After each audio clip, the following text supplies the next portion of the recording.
Tere hommikust! Täna on siis meil ECOFIN-i teine päev ja mul on hea meel siin jälle oma kolleege näha nendega Euroopa Liidu asju arutada. Meil on siis täna kaks põhiteemat, mis mõlemad puudutavad meie Eesti siis eesistumise prioriteete. See on digimajandust. Esimene ongi digimajanduse maksustamine. Teadaolevalt tänane äriettevõtete maksustamise mudel lähtub mitmekümne aastast tagustest eeldustest, siis see maksustamine toimub põhiliselt füüsilise vara ja tegevuskoha järgi, aga tänane arenev digimajandus nendele reeglitele ei vasta. Ja ma arvan, et siin ongi hästi tähtis roll meil leida need ühised lähenemised, kuidas see maksustamine välja võiks näha. Siin on võib-olla hea näide tuua, et kui veel 10 aastat tagasi oli 5 maailma suurima turuväärtusega ettevõtte seas ainult üks digimajandusettevõte, siis nüüd täna on vastupidi, on seal üks ettevõte, kes ei ole digimajandusega seotud. Ja meie eesmärgiks on, et detsembri ECOFIN-il me saaksime juba rääkida meie ühisest nägemusest, mida siis esitada OECD-le ettepanekuna. Sest me võiksime ikkagi nagu globaalselt selle probleemi lahendada, see oleks võib-olla meie Eesti eesistumise eesmärk. Ja teine teema on tolliteenuste infotehnoloogia ehk me teame ju, et Euroopa tolliliit on edulugu. Järgmine aasta saab see 50-aastaseks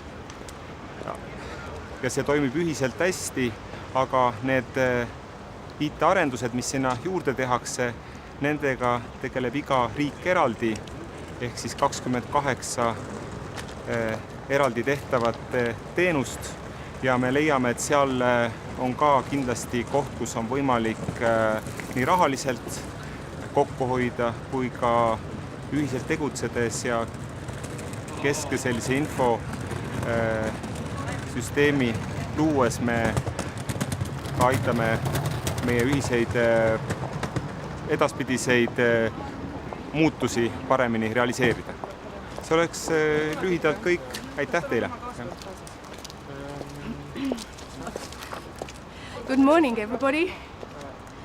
This is the second day of our ECOFIN ministers meeting, and I'm glad to meet again my colleagues here to discuss EU matters. On this second day, we are discussing things that are important for Estonia as the presidency, namely the digital agenda. And first, we are going to discuss the issues related to the taxation of digital companies with corporate income tax. For 20 years or more, the assumption has been that corporate taxation takes place on the basis of where the physical assets are based and where the company is operating. But the current system does not, or the current business models do not meet these assumptions, and the current taxation systems will not apply any longer. And that is why we have to find another solution, and I hope that we will be finding common ground already today on how to go on about this taxation. Good morning. I'll give you an example as well. About 10 years ago, the companies with the highest market value had only one digital company among them, and today the situation is the reverse. So our goal is to find a solution so that at the December ECOFIN meeting we'll have a common view to present to the OECD as a proposal, because Estonia thinks that the global solution would be the best in this matter. The second item on today's agenda is the customs IT system. The EU has had a customs union for 50 years next year already, and it has been a success story that has worked very well.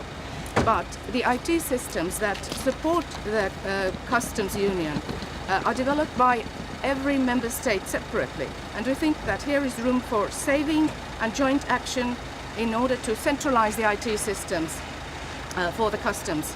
And this is what we intend to discuss today as well. Thank you and have a good day.